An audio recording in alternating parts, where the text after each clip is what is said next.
Ladies and gentlemen, dear colleagues, on behalf of the World Trade Union Federation, allow me to begin my intervention by saluting the militant mobilizations of millions of workers in all regions of the globe.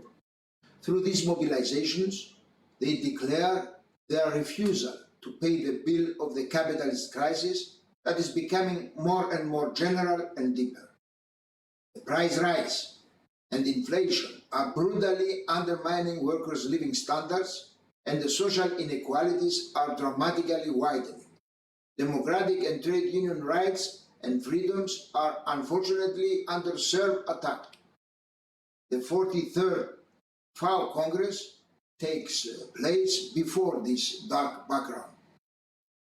While food and water are vital goods for life and humanity, the dominant capitalist system continues to turn these goods into a source of economic exploitation and profitability.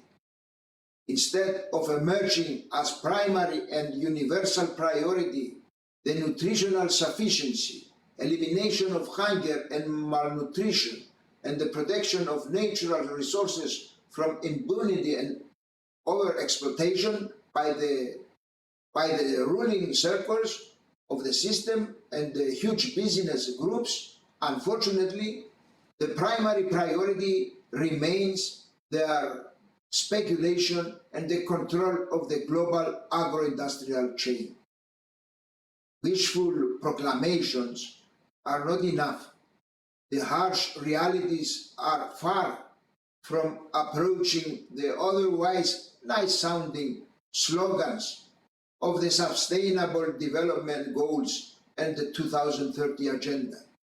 The risks of a complete collapse of the water balance and the food security is in front of us. FAO needs a radical reorientation, both in the directions and in the ways of its intervention in global development. First and foremost, neoliberal economic strategies need to be abandoned and replaced by policies of solidarity and cooperation between states. Regulation and not deregulation of global agricultural markets is needed. Policies adapted to the facts of each country and each region and not aligned with dominant global interests. Real agricultural reforms that utilize scientific and technical achievements for the benefit of the many and not for the benefit of the few and powerful. For such an orientation, however, progressive and democratic reforms are necessary within the FAO itself. It needs democratization in its operation and a more substantial role for the organizations that represent those who produce the agricultural wealth, those who indeed care about the sustainability of the environment and the fair management of natural resources. The analyses and orientations of the FAO should be independent, and its political role should be strengthened and not bypassed by marginalized by various bodies and institutions that serve the system, such a World Bank, Davos Forum, the G20, etc., etc.